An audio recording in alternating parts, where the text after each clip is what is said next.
یہودی اور یہ منافقین جو تھے وہ مسلمانوں کا مذاق اڑایا کرتے تھے. تو اللہ تعالیٰ کہہ رہے ہیں کہ یہ اس لیے مذاق اڑاتے ہیں کہ اللہ تعالیٰ نے ان کی نظر میں جو ہے اس دنیا کو جو ہے وہ محبوب بنا دیا ہے. اور ظاہر جس کی نظر میں دنیا محبوب ہو تو پھر ظاہر ہے وہ ایسا ہی ہوتا ہے کہ اس کے نظر میں دوسرے لوگ حقیر بن جاتے ہیں. تو اللہ تعالیٰ نبی صلی اللہ علیہ وسلم نے فرمایا کہ جو لوگوں کو ان کی دنیا کی وجہ سے حقیر جانے گا، یعنی وہ مسلمان بھی ہوں گے اللہ کے راستے میں، ظاہر صرف اس وجہ سے کہ وہ اللہ کے راستے میں کام کرنے والا تھا، وہ اس قابل نہ ہو سکا کہ وہ بہت کماتا یا بہت بڑے بڑے گھر بناتا، صرف اس وجہ سے حقیر جانیں گے تو اللہ تعالیٰ کی طرف سے جو ہے وہ سخت ان کے وہ ذلیل و خوار ہوں گے. ٹھیک ہے نا. تو ہمارا بھی یہ رویہ ایسا نہیں ہونا چاہیے کہ ہم کسی کو کمتر دیکھیں اپنے سے، تو ہمارا رویہ جو ہے وہ چینج ہو جائے.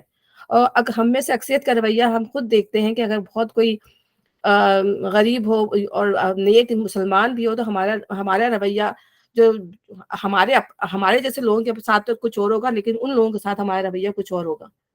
تو یہ ڈبل رویہ نہیں ہونا چاہیے. ہم انسان، اللہ تعالیٰ خود کہتا ہے کہ تمام انسان جو برابر ہے، اور خاص طور پہ مسلمانوں کا رویہ مسلمانوں کے ساتھ تو بہت ہی اچھا ہونا چاہیے. تو ایسے لوگ ایمان لانے والوں کی، اور اللہ تعالیٰ خود کہتا ہے کہ قیامت کے دن جو ہے نبی صلی اللہ علیہ وسلم کا فرمان ہے کہ جو ایک بالش کی جگہ بھی جو جنت میں جو کیا کہتے ہیں یہ دنیا جو ہے وہ ایک ہاتھ کے برابر پہ نہیں ہے جنت کے. یعنی جنت اتنی زیادہ وسیع ہے کہ اس پوری دنیا کی بھی آپ نعمتیں لے لیں، اس پوری دنیا کی، تو وہ جو ہے جنت کے میں ہمارے ایک بالش کی جگہ برابر کی بھی اس کی مقام نہیں ہے اس دنیا کا. اللہ کے نظر میں دنیا اتنی زیادہ حقیر ترین ہے کہ اگر ہم اپنی ایک انگلی ڈبوئیں تو وہ واپس نکلے، اس میں جتنا بھی پانی ہو اس کے برابر بھی حیثیت نہیں ہے. ایک مچھر کے پر کے برابر بھی اللہ تعالیٰ کے نزدیک اس دنیا کی اہمیت نہیں ہے. لیکن لوگوں نے اس دنیا کو ہی اپنی سب سے زیادہ امپورٹنس بنایا ہوا ہے، اسی کے اوپر پوری زندگی کو اپنا استوار کیا ہوا ہے. مگر قیامت کے لوگ، پرہیزگار لوگ ہی ان کے مقابلے میں عالی مقام ہوں گے. اور یہ چیز ان کو نظر آئے گی اس دن جب وہ اللہ کے پاس پہنچیں گے، اور جب ان کا مذاق اڑایا جا رہا ہوگا، جب وہ ذلیل و رسوا ہو رہے ہوں گے، تب ان کو پتہ چلے گا کہ اب ہم اس دنیا میں کیا کرتے رہے. رہا دنیا کا رزق تو اللہ کو اختیار ہے جسے چاہے بے حساب دے. تو یہ دنیا کا ظاہر رزق جو ہے یہ اللہ تعالیٰ کی آزمائش ہے. کل میں نے یہ بھی سب کو بتایا تھا کہ اللہ تعالیٰ مال جو ہے وہ خیر ہے، لیکن انسان اس کو اپنے استعمال سے شر بنا لیتا ہے. ٹھیک ہے نا. اللہ تعالیٰ نے دنیا میں دیا ہے، اس کو ہمارے استعمال ہی کے لیے دیا ہے. اس کو ہمیں جدوجہد سے حاصل بھی کرنا چاہیے، لیکن یہ نہیں ہے کہ ہم اس کو شر بنا لیں اپنے لیے، اس کا بیجا دریغ استعمال کریں، اس کو غریبوں پہ خرچ نہ کریں، اس کو اپنی ذات کے لیے ہم اس کو رکھیں، سمیٹ کے اس کو رکھیں، تو پھر یہی مال جو ہے وہ ہمارے لیے شر بن جاتا ہے. لیکن اللہ تعالیٰ ہمارے کہ دنیا میں کسی کو اگر اللہ تعالیٰ دے رہا ہے تو اس کی بھی پوچھ ہے کہ اللہ تعالیٰ ہمیں دے کے ہمیں پوچھے گا کہ میں نے تمہیں مال دیا تھا، تم نے کہاں خرچ کیا. ٹھیک ہے نا. تو اس کے بارے میں پوچھ گچھ ہوگی. اور اس کے علاوہ بھی ہم دیکھتے ہیں کہ مدینے کے جن لوگوں کو یہ حقیر سمجھتے تھے، کچھ عرصے بعد ہی ان کی حالت اتنی زیادہ ہو گئی مدینے کے اندر، مطلب اللہ نے اتنا دیا ان کو کہ ایک وقت ایسا آیا کہ وہ سب دینے والے تھے، لینے والا وہاں پہ کوئی نہیں تھا. تو اللہ تعالیٰ لوگوں کی حالت کو بدل دیتا ہے، انسان کو یہ پتہ نہیں چلتا. اور ہم خود دنیا میں بھی اس چیز کا مشاہدہ کرتے ہیں کہ اللہ تعالیٰ کیسے لوگوں کے دن پھیرتا ہے، کیسے لوگ کہاں سے کہاں پہنچ جاتے ہیں، اور کون بڑی بڑی جگہوں پہ ہوتے ہیں، اور کہاں اللہ تعالیٰ پلٹا کے ان کو جو ہے کہاں پر پہنچا دیتا ہے. تو یہ اللہ کی طاقت ہے. یہاں اللہ تعالیٰ اپنی طاقت، اپنی قدرت کی بات بتا رہا ہے. اب اللہ تعالیٰ آگے فرما رہے ہیں کہ ابتدا میں سب لوگ ایک ہی طریقے پر تھے، پھر یہ حالت باقی نہ رہی اور اختلافات رونما ہوئے. تب اللہ نے نبی بھیجے جو راست سوی پر بشارت دینے والے اور کجائی سے ڈرانے والے تھے، اور ان کے ساتھ کتاب برحق نازل کی تاکہ حق کے بارے میں لوگوں کے درمیان جو اختلاف رونما ہو گئے تھے ان کا فیصلہ کرے. اور ان اختلافات کے رونما ہونے کی وجہ یہ نہ تھی کہ ابتدا میں لوگوں کو حق بتایا نہیں گیا تھا، نہیں، اختلاف انہوں نے کیا جنہیں حق کا علم دیا جا چکا تھا. انہوں نے روشن ہدایات پا لینے کے بعد محض اس لیے حق کو چھوڑ کر مختلف طریقے نکالے کہ وہ آپس میں زیادتیاں کرنا چاہتے تھے. یعنی یہاں پہ اللہ تعالیٰ کا بتانے کا مقصد یہ ہے کہ دین تو اللہ تعالیٰ نے ایک ہی دیا تھا. آدم علیہ السلام کے زمانے سے ہم دیکھتے ہیں کہ جو اسلام کا جو صحیح دین تھا وہ اللہ تعالیٰ نے شروع توحید کا جو دین تھا کہ ایک اللہ کو ماننا ہے، اور اللہ تعالیٰ نے جو ہدایت بھیجی ہے اس کو تسلیم کرنا ہے، اس کے آگے جو ہے سر تسلیم خم کرنا ہے. تو اب کیا کیا کہ جب لوگوں کے پاس علم آتا گیا، اللہ تعالیٰ کہہ رہے ہیں سرکشی لوگوں نے کیوں کی؟ جب ان کے پاس علم آ گیا تو انہوں نے ایک دوسرے سے آگے بڑھنے کی کوشش کی. تو ہم ہر دفعہ دیکھتے ہیں، بلکہ یہاں پہ یہودی اور نصرانیوں کی بات ہو رہی ہے تو ان میں جو یہ کہتے تھے نا کہ تم یہودی بن جاؤ گے تو تم ہدایت پاؤ گے. وہ نصرانی کہتے تھے تم نصرانی بن جاؤ گے تم ہدایت پاؤ گے. تو یہودی کہتے تھے کہ نصرانی کسی دین پہ نہیں ہے، نصرانی کہتے تھے یہودی دین پہ نہیں ہے. اور اللہ تعالیٰ کہہ رہا ہے کہ دونوں کتابیں پڑھنے والے ہیں. اور اسی طرح آج ہم قرآن پڑھنے والے ہیں، اور آج ہم ایک دوسرے کو جو ہے کافر مشرک کا لیبل لگا دیتے ہیں کہ نہیں یہ اس فرقے سے نہیں ہے تو یہ کافر ہو گیا، یہ ہماری مسجد میں نماز نہیں پڑھے گا، یہ اس فرقے سے نہیں ہے. تو آج کیوں یہ تمام چیزیں ہوئی؟ یہ اسی لیے ہوئی کہ ہم نے جو ہمارے پاس جو علم آ گیا، دین آ گیا، ہم نے اس کے اندر سرکشی کرنا شروع کر دی. آپ اتنے قرآن دیکھیں گے، اتنے تفاسیر دیکھیں گے، ہر بعض لوگوں نے اپنی منمانی تفسیر بھی کی ہوئی، اپنے مطلب سے معنی نکالے ہوئے ہیں. اور وہ پھر اگر کوئی سامنے بات کھل کر بھی آتی ہے تو اس کو تسلیم کرنے کے لیے تیار نہیں ہوتے کہ نہیں میری بات سچی ہے، باقی دوسرے سارے غلط ہیں، میں صحیح کہہ رہا ہوں بس. حالانکہ ہمارا یہ رویہ نہیں ہونا چاہیے. اور میں تو یہاں کی تو میں بات ہی نہیں کرتی، پاکستان میں ہمارے علماؤں کا اتنا برا حال ہے کہ وہ جو ہے ایک دوسرے کی بات سننا پسند ہی نہیں کرتے. بلکہ ٹی وی پہ میں ٹی وی پہ ایک عالم کو دیکھ رہی تھی، تو عالم ایک دوسرے عالم کو جاہل اجڑ گوار کہہ رہا تھا. مجھے سن کے اتنی تکلیف ہوئی. میں نے، اور وہ عالم اتنے مطلب بہت، میں اس لیے نام نہیں بتا رہی کہ اچھا نہیں لگتا کہ کسی کی برائی کی جائے. تو وہ اتنے معزز عالم ہیں، اتنے عالم اتنے اچھے ہیں جن کی وہ دوسرے والے عالم جو ہے برا، اس لیے کہ انہوں نے ان کے جو طرز فکر کہہ لیں اس پہ ان کی ضرب لگتی تھی، جو ان کی سوچ تھی اس پہ ضرب لگتی تھی. تو انہوں نے دوسرے عالم کو اتنے برے الفاظ میں جو ہے وہ کہا کہ اس کو تو دین کی سمجھ ہی نہیں ہے، اور میرے پاس آ کے بیٹھے تو میں اس کو سمجھا دوں، اور میں تو لوگوں کے منہ بند کر دیتا ہوں، میرے پاس تو آ کے بیٹھے. تو یہ دین کا نظام کیا چیز ہے کہ آپ اپنے آپ کو جو ہے عقل کل سمجھ رہے ہیں کہ میں ہی سب کچھ ہوں اور میں ہی لوگوں کو سب صحیح بتا سکتا ہوں. اور وہ جو عالم ہے وہ ماشاءاللہ دن بدن جو ہے وہ مشہور ہوتے چلے جا رہے ہیں. لیکن یہ رویہ جو ہے یہ رویہ جو ہے اسلام میں جائز نہیں ہے. ہر عالم کو حق ہے اختلاف کرنے کا، اور ہمیں بھی حق ہے اختلاف کرنے کا. اگر ہمیں کوئی بات صحیح سمجھ میں نہیں آتی تو ہمیں حق ہے کہ ہم اس سے اختلاف کر سکتے ہیں، لیکن عزت کے ساتھ کسی کی جیسے ہم اپنی رسپیکٹ چاہتے ہیں اسی طرح ہمیں دوسروں کی رسپیکٹ کرنی ہوگی. پھر ہم یہ کہتے ہیں کہ ہم اس عالمہ کو نہیں سنیں گے یا ہم اس عالم کو نہیں سنیں گے، اس کی باتیں اچھی نہیں لگتی، یہ ایسے درس دیتا ہے، یہ ویسے درس دیتا ہے. تو یہ ہماری اپنی بھی سوچ ہوتی ہے. ہاں ٹھیک ہے، آپ اختلاف کرتے ہیں، اختلاف کا حق ہے، لیکن آپس میں یہ کہنا کہ نہیں یہ تو بہت ہی بری بات کرتا ہے یا یہ ایسی بات کرتا ہے، یہ ایسی، ہمیں ایسے نہیں. ہاں غلطی کو ضرور پوائنٹ آؤٹ کرنا چاہیے. اور کسی نے کی ہے اور ایسی غلطی ہے جس سے عقیدہ توحید متاثر ہوتا ہے، جس سے شریعت متاثر ہوتی ہے. اگر کوئی ایسی بات کوئی عالم غلط کر رہا ہے تو اس کی طرف توجہ ضرور دلانی چاہیے، کیونکہ اس سے پوری ظاہر سی بات ہے، پوری ایک انسانیت ہے، پوری اس پہ بہت فرق پڑ رہا ہوتا ہے. ٹھیک ہے نا؟ لیکن ایک عام رویہ جو ہونا چاہیے وہ یہ کہ رسپیکٹ کا ہونا چاہیے. تو اسی لیے ہم دیکھتے ہیں کہ لوگ جو ہے وہ بہت زیادہ گروہ میں بٹ گئے ہیں. اور پاکستان کے اندر، ہندوستان میں، ان 3 جگہوں کی میں خاص طور پہ اس لیے بات کرتی ہوں کہ دیکھیں ہمیں یہاں یہ چیزیں نظر نہیں آتی، یہ مسلک پسندی اور یہ سب چیزیں اتنی یہاں نظر نہیں آئیں گی جتنی ہمیں اپنے ملکوں میں نظر آتی ہیں یہ چیزیں.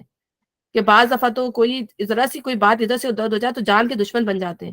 اتنی اس معاملے پہ اتنی زیادہ جانیں بھی گئی ہیں لوگوں کی کہ اس نے ایسی بات کہی کیوں، اس نے جو ہے ایسا کہہ دیا. تو مطلب اتنا زیادہ ہمارے اندر جو ہے وہ شعور ختم ہو گیا دین سے ریلیٹڈ. تو اللہ تعالیٰ بار بار، ہم یہ پڑھیں گے فرقے بازی، اللہ تعالیٰ بار بار کہہ رہے ہیں کہ لوگوں نے فرقے بنا دیے، لوگ آپس میں جو ہے وہ فرقوں میں بٹ گئے اور انہوں نے اپنا اپنا دین الگ بنا لیا. اور نبی صلی اللہ علیہ وسلم نے فرمایا کہ میری امت میں ایک فرقہ جو ہے وہ حق پر ہوگا تو وہ قائم رہے گا. تو صحابہ کرام نے کہا کہ وہ کون لوگ ہوں گے؟ تو نبی صلی اللہ علیہ وسلم نے کہا کہ جو میرے اور میرے اصحاب میں ہوں گے، جو میرے اصحاب پر کو فالو کریں گے. تو بیسیکلی ہمیں اپنے نبی صلی اللہ علیہ وسلم کی سنت کو اور جو اصحاب پروفیٹ صلی اللہ علیہ وسلم کے جو صحابی تھے جو دے گئے، ہمیں اس کو اپنانا ہے.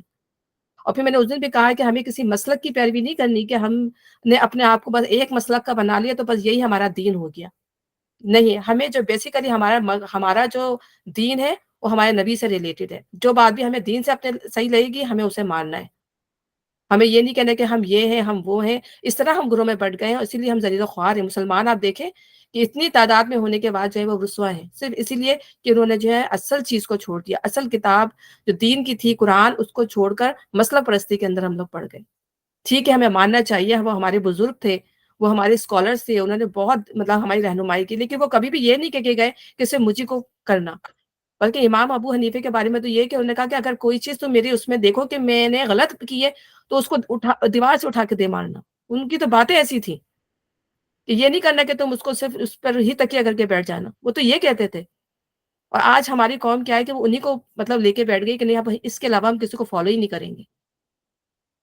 یہ تمام لوگ جو ہے وہ اللہ کا دین لے کے آئے تھے، وہ اللہ کی شریعت ہی کو انہوں نے آ کے جو ہے وہ کیا تھا آگے۔ اور اللہ تعالیٰ اس بات پر اتنا زیادہ زور دے رہے ہیں، اور اسی لیے میں یہ بار بار بتاتی ہوں کہ ہمارے اندر یہ فرقہ بازی بہت زیادہ ہے۔ پھر یہ باتیں زیادہ پھر ہم کرتے ہیں تو پھر ہمارے بچوں میں بھی یہ باتیں ٹرانسفر ہوتی ہیں۔ اور ہمیں نیوٹرل ہو کے دین کا، ہمیں نیوٹرل ہو کے اس کتاب کا بھی مطالعہ کرنا چاہیے، اور نیوٹرل ہو کے اس پورے دین کے طرز کو لے کے اپنا طرز عمل دیکھنا چاہیے کہ ہم کیا کر رہے ہیں۔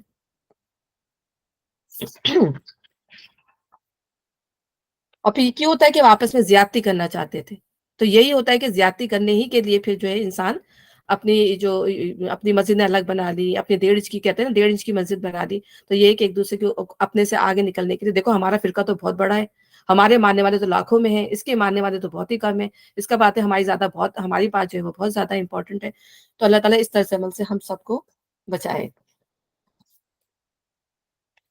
اچھا، پس جو لوگ انبیاء پر ایمان لے آئے فہد اللہ الذین آمنوا، تو اللہ تعالیٰ کہہ رہا ہے اللہ تعالیٰ نے ان لوگوں کو، ان چیزوں کے باوجود اللہ تعالیٰ نے ان لوگوں کو ہدایت دے دی جو اللہ پر اور اس کے رسولوں پر جو انبیاء پر ایمان لے آئے۔ تو بیسیکلی دین جو ہے وہ انبیاء کے لیے جو اللہ تعالیٰ نے دیا، انہیں اللہ نے اپنے اذن سے اس کا حق کا راستہ دکھا دیا جس میں لوگوں نے اختلاف کیا تھا۔ بعض بیچارے جو کنورٹڈ مسلم ہوتے ہیں وہ سب سے زیادہ پریشانی کا شکار ہوتے ہیں کہ اگر وہ کسی ایسے فرقے کے ہتھے چڑھ جائیں تو پھر وہ جو کیا ہوتا ہے کہ وہ ان کا مائنڈ اسی طرح بنا دیتے ہیں۔ بعض دفعہ تو جو کنورٹ ہو کے جو ہے وہ دوبارہ اپنے دین میں واپس چلے گئے کہ ہمیں سمجھ میں نہیں آتا ہم کس کی بات کو مانیں، وہ ہمیں اس طرف پہنچا دیتا ہے، وہ ہمیں اس طرف پہنچا دیتا ہے کہ ہمارے دین میں اتنے زیادہ جو ہے وہ ایشوز آئے ہوئے ہیں، اتنے زیادہ تفرقے بازی ہوئی ہے کہ کوئی ایک بات کے اوپر جمتا ہی نہیں ہے کسی ایک بات کے اوپر۔ تو جس میں لوگوں نے اللہ نے اپنے اذن سے اس حق کا راستہ دکھا دیا جس میں لوگوں نے اختلاف کیا تھا۔ اللہ جسے چاہتا ہے راہ راست دکھا دیتا ہے۔ تو جو نیوٹرل ہو کے جو اللہ ہی کی طرف جو پورے خلوص کے ساتھ جو اس قرآن کو پڑھتا ہے، جو پورے خلوص کے ساتھ جو ہے وہ اللہ کی باتوں کو سمجھتا ہے، تو اللہ تعالیٰ اسے ضرور صحیح راستے کی طرف رہنمائی کر دیتا ہے اس کی۔ پھر اللہ تعالیٰ فرما رہا ہے جب انسان اللہ کی باتیں پہنچاتا ہے، دین کے کام کرتا ہے، تو پھر اللہ تعالیٰ ایسے لوگوں کو آزماتا بھی ہے۔ ایسا نہیں ہوتا کہ پھر اس میں آزمائشیں نہ آئیں۔ تو یہاں پہ اللہ تعالیٰ آگے یہی بات فرما رہے ہیں کہ پھر کیا تم لوگوں نے یہ سمجھ رکھا ہے کہ یوں ہی جنت کا داخلہ تمہیں مل جائے گا، حالانکہ ابھی تم پر وہ سب کچھ نہیں گزرا جو تم سے پہلے ایمان لانے والوں پر گزر چکا ہے۔ ان پر سختیاں گزری، مصیبتیں آئیں، ہلا مارے گئے، حتیٰ کہ وقت کا رسول اس کے ساتھ ہی اہل ایمان چیخ اٹھے کہ اللہ کی مدد کب آئے گی۔ اس وقت انہیں تسلی دی گئی کہ ہاں اللہ کی مدد قریب ہے۔ تو یہاں پہ یہ کہا جا رہا ہے کہ جب ہم دین کو لے کے نکلتے ہیں، آج دیکھیں یہ اس وقت کی بات ہے جب قرآن اتر رہا تھا، جب نبی ان کے ساتھ تھے، اور یہ بات میں آپ کو بار بار بتاتی ہوں کہ جب نبی ہوتے ہیں اور جب ان کے صحابہ کرام ہوتے ہیں ان کی آزمائش سب سے زیادہ ہوتی ہے۔ ہر دور میں ہم یہ دیکھیں گے کہ جو بھی انبیاء آئے ان کے ساتھ ان کے جو فالوورز تھے، جو ان کو ماننے والے تھے، ان کے ساتھ سختیاں بہت زیادہ آئیں۔ اور ہمارے جب نبی صلی اللہ علیہ وسلم ایک دفعہ کعبے کی دیوار سے تشریف بیٹھے ہوئے تھے، ٹیک لگا کے بیٹھے ہوئے تھے، تو ایک صحابی انہوں نے کہا کہ ہماری یہ مشکلات کب ختم ہوں گی؟ اب اللہ سے دعا کریں کہ ہماری مشکلات ختم کر دے۔ تو آپ صلی اللہ علیہ وسلم اٹھ کر بیٹھ کر، آپ کا چہرہ مبارک لال ہو گیا۔ آپ نے کہا کہ اس میں پڑھ دیتی ہوں، فرمایا کہ تم سے پہلے لوگوں کی جو ہے، ایک منٹ میں نظر بھی نہیں آتا، کہ کھالوں اور ہڈیوں کے اندر تک لوہے کی کنگیاں چلائی گئیں، آرا ان کے سر کے درمیان رکھ کر چلایا جاتا تھا، وہ اپنے دین سے نہیں پھرتے تھے۔ اللہ ضرور اپنے کام کو پورا کر کے رہے گا، اور امن ہوگا کہ ایک شخص سنا سے حضر موت تک کا سفر بلا خوف و خطر کرے گا۔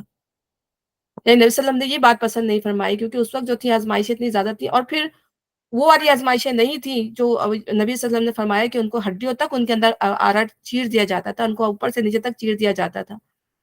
اور پھر یہ ہم دعا بھی بار بار پڑھتے ہیں کہ اللہ ہم پر وہ بوجھ نہ ڈال، وہ بار نہ ڈال جو تم نے ہم سے پہلے لوگوں پر جو بوجھ ڈالے تھے، کہ ان کی آزمائش اتنی سخت تھی۔ حضرت آسیہ کا ہم واقعہ پڑھیں گے کہ حضرت فرعون کی بیوی تھی، کہ اب فرعون نے ان پر کیا ظلم نہیں کیا، تو اللہ تعالیٰ نے دنیا میں ان کو جنت میں ان کا گھر دکھا دیا تھا۔ ایسا مطلب اللہ تعالیٰ نے ان پر کرم کیا تھا، اتنی سخت آزمائش سے وہ گزری تھی۔ اسی طرح جو ہے وہ لوگوں کو آگ میں ڈال کے آگ بند کر دی جاتی تھی ان کے اوپر، پچھلے زمانوں میں اتنی سخت قسم کی سزائیں دی گئیں۔ تو آج ہم دیکھیں، ہم تو بالکل اس کو قابل ہی نہیں، ہم تو سن لے تو ہمارے رونگٹے کھڑے ہوتے ہیں۔ آج تو ہم آرام سے اپنے گھروں میں بیٹھ کے بستروں میں بیٹھ کے ہم قرآن بھی سن رہے ہیں، میں تو خود بیٹھی ہوں آرام سے بیٹھی ہوں قرآن کا درس دے رہی ہوں اور آپ لوگ بھی سب آرام سے سن رہے ہیں۔ تو ہم تو اس طرح کے مطلب وہ آزمائشیں ہیں ہی نہیں ہمارے اندر، لیکن تھوڑی بہت بھی آتی تو ہم اس پہ بھی چلا اٹھتے ہیں کہ اللہ یہ کب ختم ہوگی، یہ آزمائش ہمارے اوپر آ گئی، کہ صبر نہیں ہے ہمارے اندر، برداشت نہیں ہے، یا ہمارے اندر ہم اس قابل ہی نہیں رہے کہ ہم ان چیزوں کو برداشت کر سکیں، تو پھر ہم دین کے معاملے میں کیا سختیاں اٹھائیں گے؟ اور دین پہنچانا جو ہے صرف ہماری صرف مطلب ایک بڑے بڑے اسکالرس کی ذمہ داری نہیں ہے، بلکہ ہر انسان کی ذمہ داری ہے۔ اگر ہم نے کچھ سیکھ لیا تو اب ہم یہ ہماری ذمہ داری بن جاتی ہے کہ ہم اس کو آگے پہنچا دیں۔ نہیں نہیں یہ میرا کام نہیں ہے، یہ نہیں نہیں یہ میں اس قابل نہیں ہوں، یہ میرا کام، ہمیں ایسا نہیں کہنا یہ بات۔ دین اب امت مسلمہ ہے اور اللہ تعالیٰ نے کہا اخرجت للناسی، تم لوگوں کے لیے نکالی گئی ہو کہ امر بالمعروف و نہی عن المنکر، کہ لوگوں کو تم معروف کا حکم دو، برائیوں سے روکو۔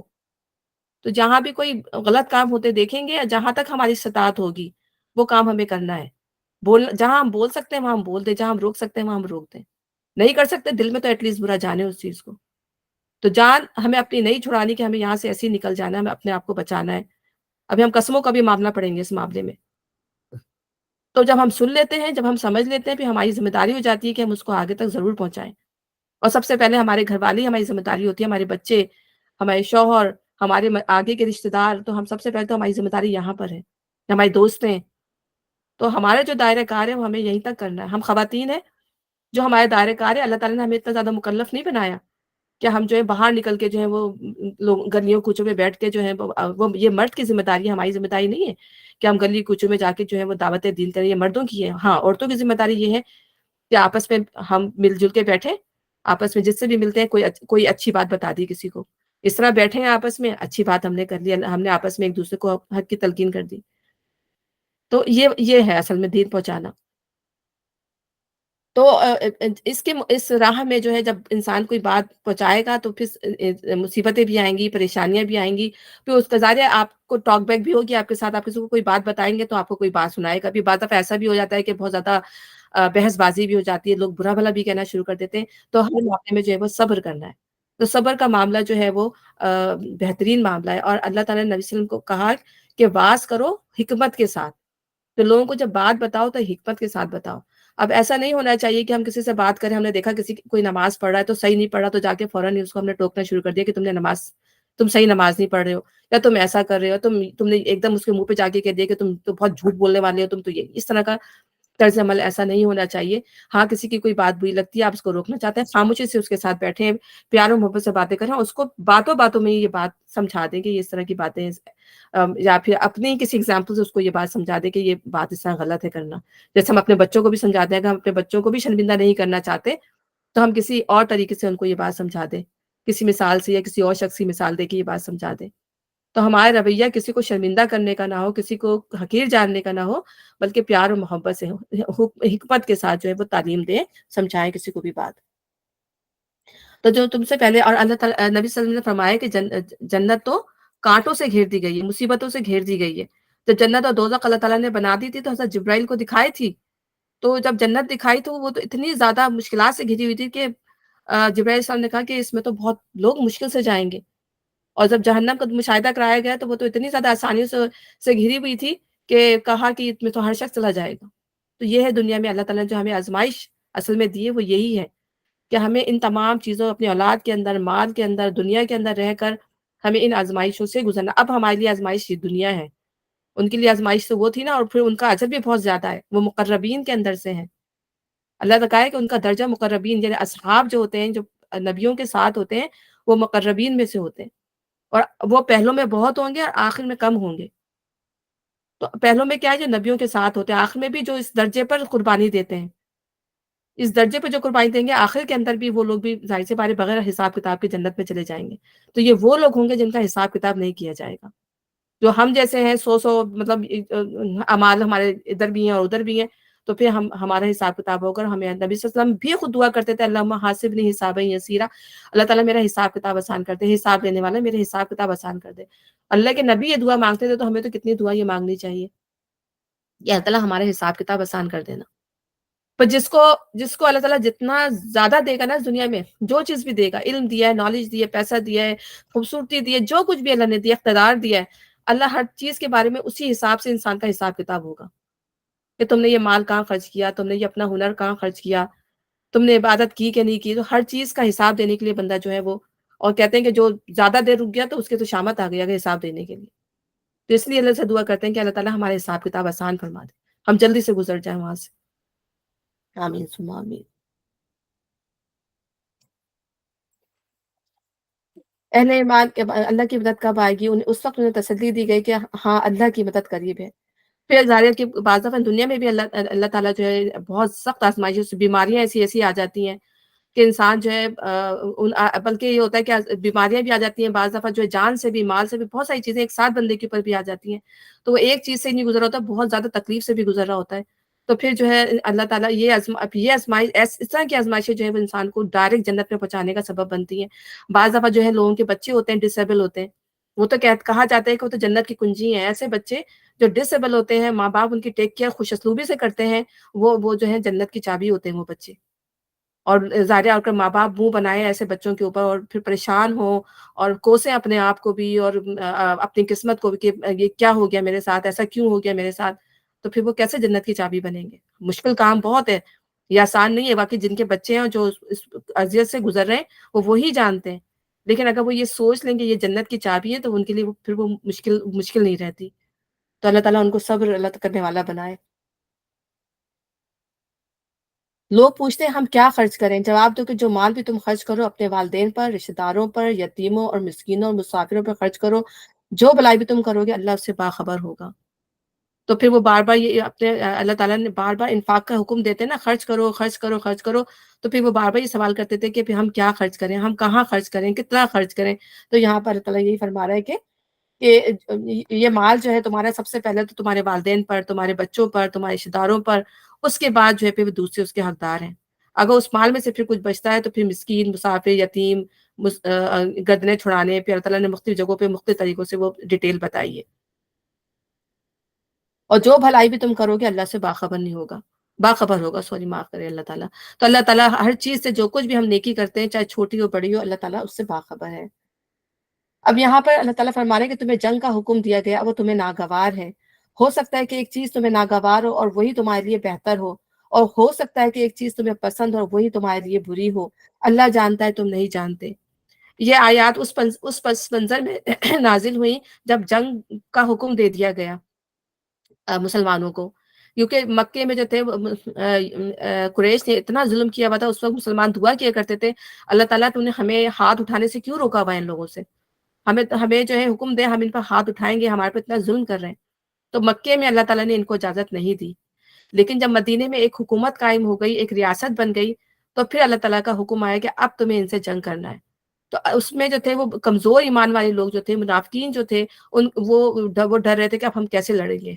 تو یہاں پر اللہ تعالیٰ یہی کہہ رہا ہے کہ تمہیں ایک چیز ناگوار ہے، لیکن ہو سکتا ہے اسی ناگواری کے اندر جو تمہارے لیے بھلائی ہو.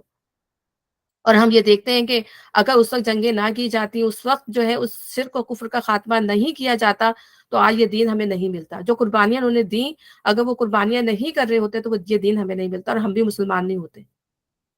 تو یہ انہی کی قربانیوں کا صلہ ہے، یہ انہی کی محنتوں کا نتیجہ ہے کہ آج ہم دین جو ہے ہمارے ہاتھوں میں، اتنے اطمینان سے ہم اس دین کے ساتھ جو اپنی زندگی گزار رہے ہیں.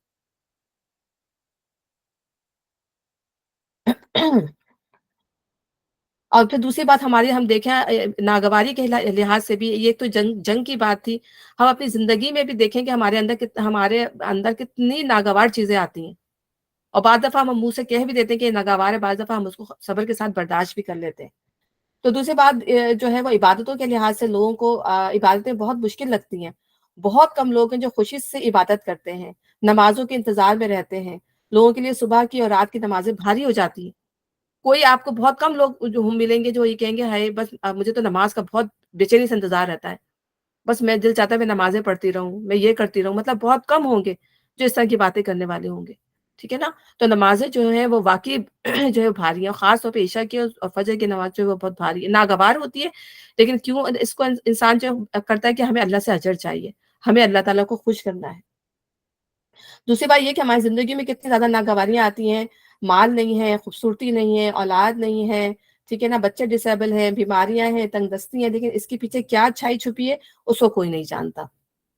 تو سورۃ الکہف میں جب ہم آگے پڑھیں گے، ہم نے پڑھا ہے کہ ایک حضرت خضر نے ایک بچے کی جان لے لی تھی، تو حضرت موسیٰ نے کہا کہ آپ نے اس بچے کو، آپ نے تو بہت بڑا مطلب یہ وہ کر دیا، گناہ کر دیا کہ آپ نے ایک بچے کو مار دیا، اب وہ بھی ایسے کہ مطلب اس کا کوئی قصور نہیں تھا۔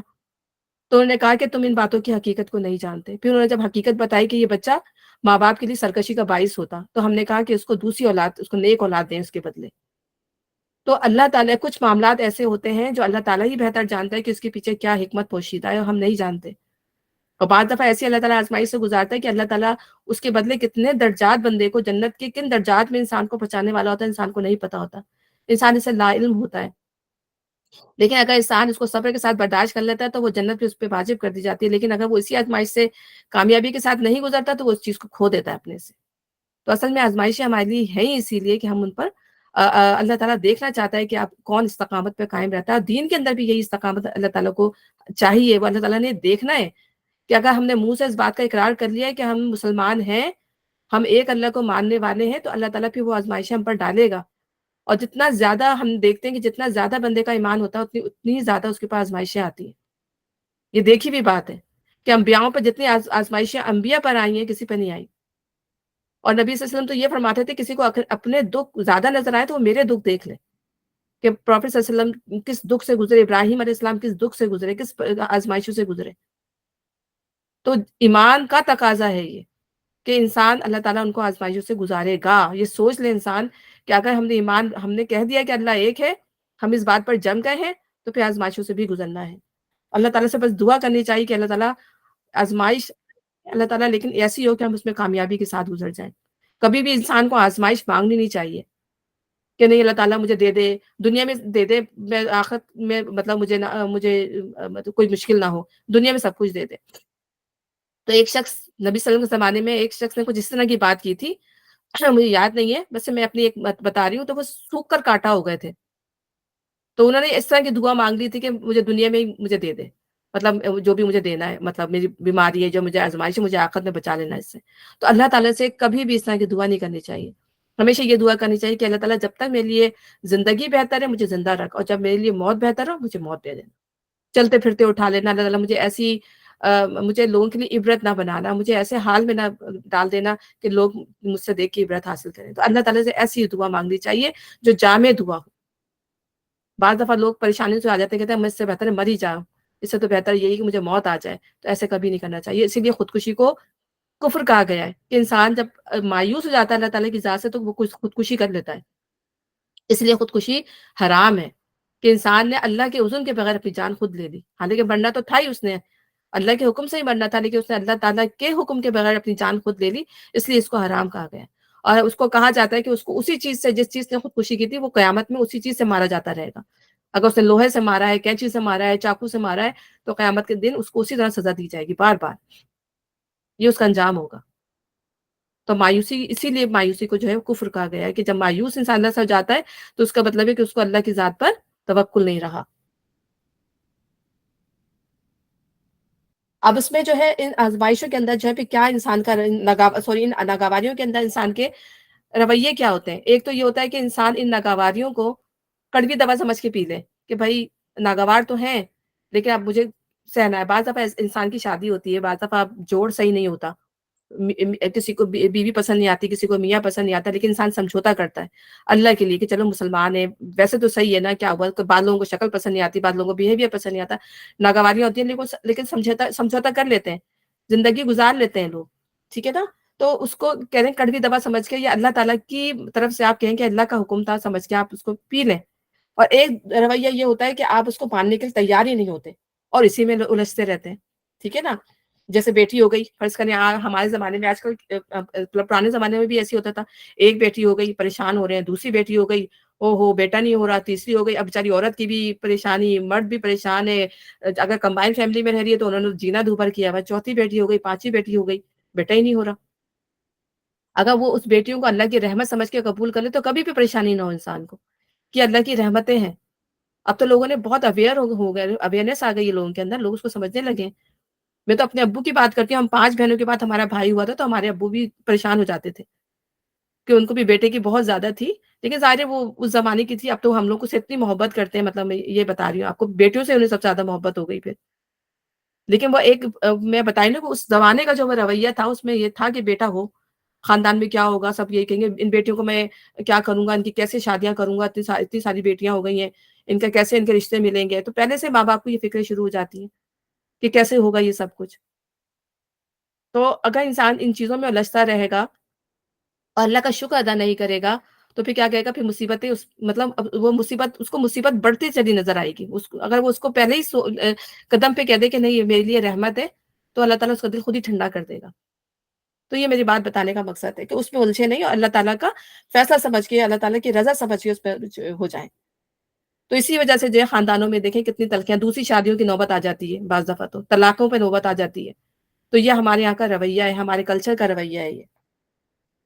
تو اس میں یہ ہے کہ یا تو اس کو دو رویے ہوتے ہیں، لیکن ایک مسلمان کا رویہ کیا ہونا چاہیے کہ وہ اللہ کی رضا میں راضی ہو جائے اور اپنی نفس کی مخالفت میں سکون پائے۔ یہ نفس تو آپ کو کسی چیز کی طرف راغب کر رہا ہے کہ نہیں نہیں نہیں یہ کرنا یہ کرنا، لیکن اس کی مخالفت کریں۔ تو نفس کی جب مخالفت کریں گے نا تو اس کے اندر آپ کو سکون ملے، نہیں مجھے یہ کام شیطان، کیونکہ شیطان کا یہ کام ہے نا، تو مجھے اس کے اگینسٹ جانا ہے۔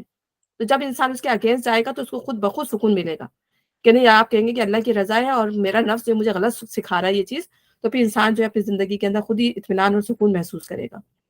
تو کتنی خوبصورت اگر آیات ہیں، دیکھیں اللہ تعالیٰ ہمیں سبق دے رہے ہیں، اللہ تعالیٰ ہماری ٹیچنگ کر رہے ہیں یہاں پر کہ مسلمان تو تم ہو گئے ہو، لیکن ابھی بہت کمزوریاں ہیں ہمارے اندر، اور ہمیں اپنی ان کمزوریوں کو صحیح کرنا ہے، اپنی ان کمزوریوں پر قابو پانا ہے ہمیں اپنے اندر۔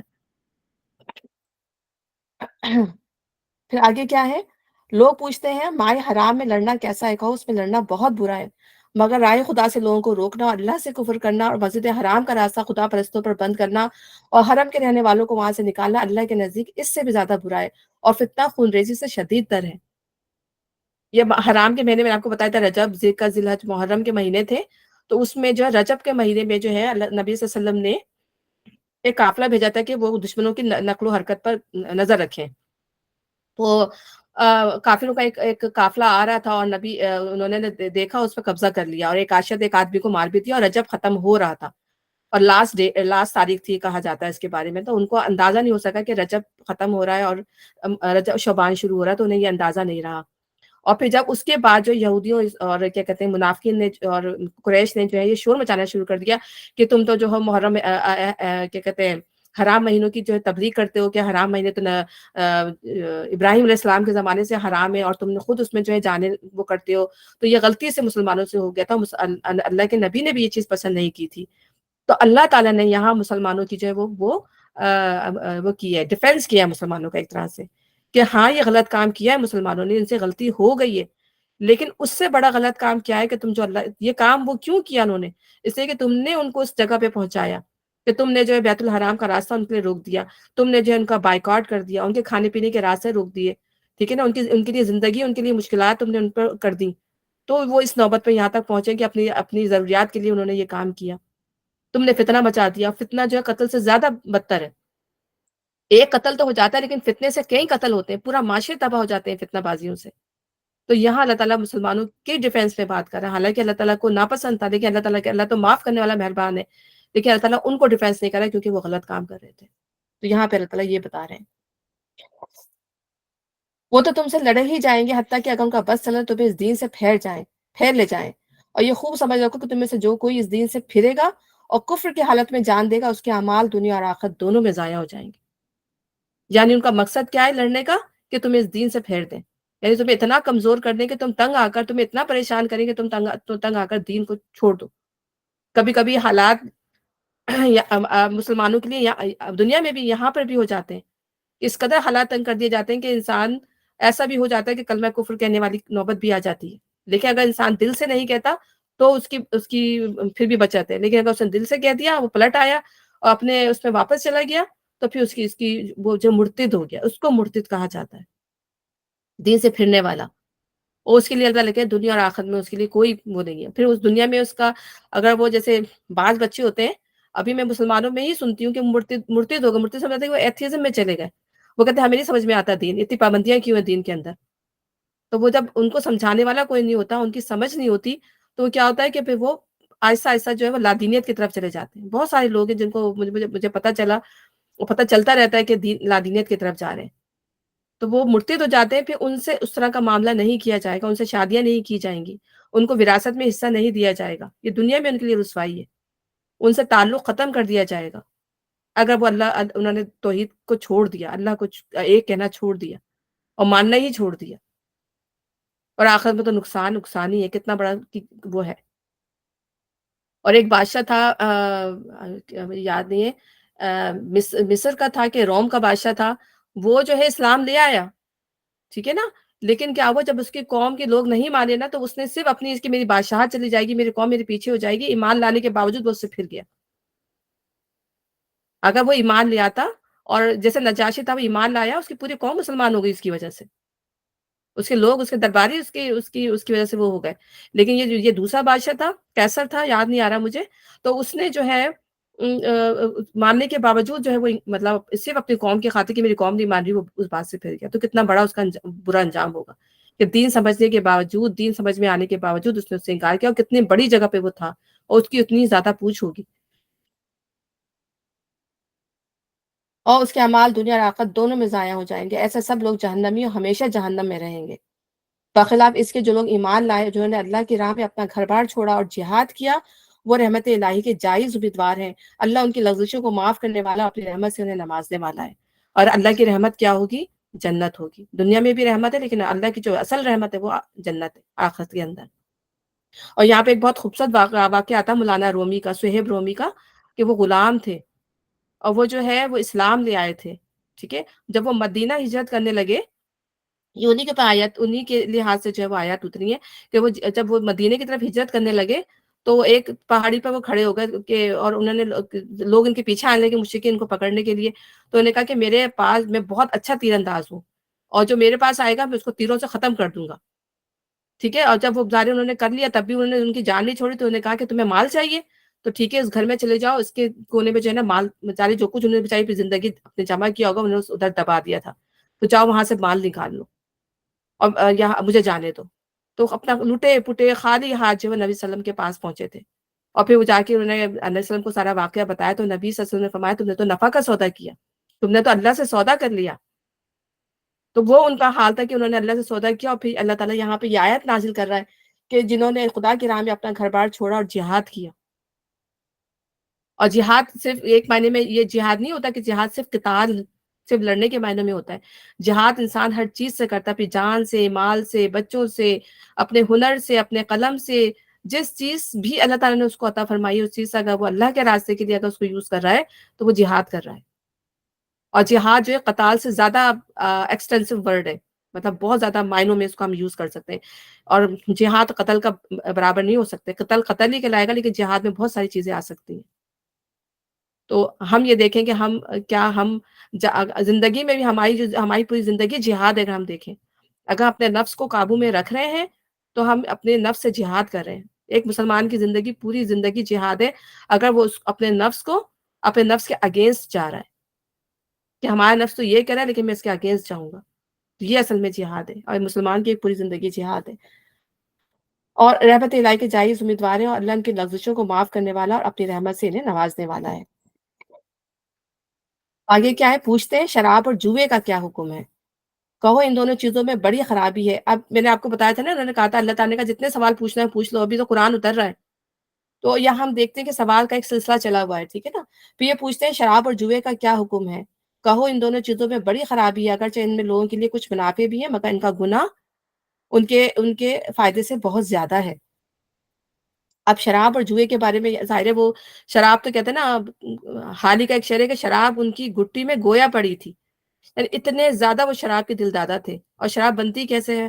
وہ بھی ہمیں پتہ ہے کہ چیزوں کو، پھلوں کو گلا سڑا کے بنتی ہے.